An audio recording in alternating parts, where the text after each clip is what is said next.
पर काम किया था और कुछ जिन्होंने लुकासआर्ट्स एंटरटेनमेंट में गेम किया था।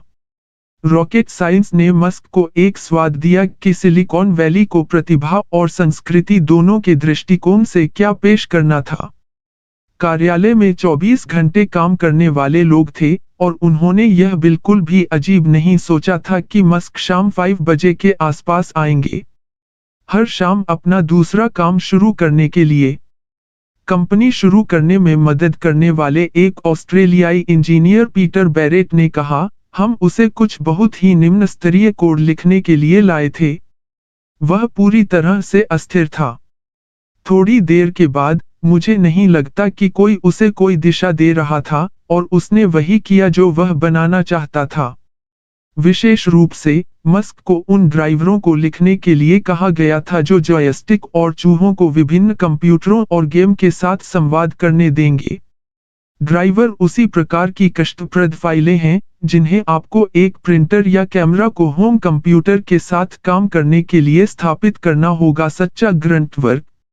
एक स्वसिखाया प्रोग्रामर, मस्क ने खुद को कोडिंग में काफी अच्छा माना और खुद को अधिक महत्वाकांक्षी नौकरियों के लिए सौंपा। मस्क ने कहा, मैं मूल रूप से यह पता लगाने की कोशिश कर रहा था कि आप सामान को मल्टीटास्क कैसे कर सकते हैं, ताकि आप एक सीडी से वीडियो पढ़ सकें, जबकि एक ही समय में गेम चला सकें। उस समय, आप एक या दूसरे को कर सकते थे।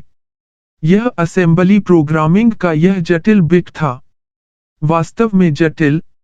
मस्क को ऐसे आदेश जारी करने थे जो सीधे कंप्यूटर के मुख्य माइक्रोप्रोसेसर से बात करते थे और मशीन के काम करने वाले सबसे बुनियादी कार्यों के साथ खिलवाड़ करते थे। एप्पल के क्विक टाइम के पूर्व प्रमुख इंजीनियर ब्रूस लीक ने मस्क को काम पर रखने की देखरेख की थी और ऑल-नाइटर्स को खींचने की उनकी क्षमता पर अचंभा किया था। उनके पास असीम ऊर्जा थी, लीक ने कहा। बच्चों को इन दिनों हार्डवेयर के बारे में कोई जानकारी नहीं है या सामान कैसे काम करता है, लेकिन उनके पास एक पीसी कर पृष्ठभूमि थी और वे चीजों को समझने से डरते नहीं थे। मस्क को सिलिकॉन वैली में उस अवसर का खजाना मिला जिसकी वह तलाश कर रहा था और उसकी महत्वाकांक्षाओं के बराबर जगह थी। वह लगातार 2 ग्रीष्मकाल लौटाएगा और फिर पेन से दोहरी डिग्री के साथ स्नातक होने के बाद स्थायी रूप से पश्चिम की ओर बढ़ेगा। उन्होंने शुरू में स्टैनफोर्ड में सामग्री विज्ञान और भौतिकी में डॉक्टरेट की पढ़ाई करने और अल्ट्रा कैपेसिटर पर पिनेकल में किए गए काम को आगे बढ़ाने का इरादा किया।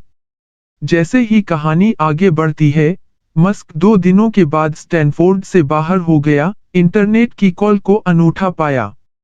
उन्होंने किम्बल को सिलिकॉन वैली में जाने के लिए कहा, ताकि वे एक साथ वेब पर विजय प्राप्त कर सकें।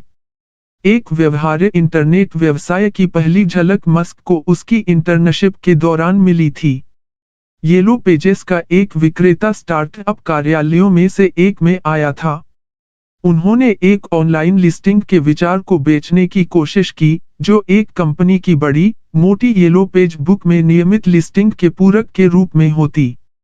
सेल्समैन ने अपनी पिच के साथ संघर्ष किया और स्पष्ट रूप से इस बात की बहुत कम समझ थी कि इंटरनेट वास्तव में क्या था या कोई इस पर व्यवसाय कैसे खोजेगा। कस्तूरी पिच ने मस्क को सोचने पर मजबूर कर दिया और वह पहली बार व्यवसायों को ऑनलाइन करने में मदद करने के विचार के बारे में बात करते हुए किम्बल के पास पहुंचे। एलोन ने कहा, ये लोग नहीं जानते कि वे किस बारे में बात कर रहे हैं।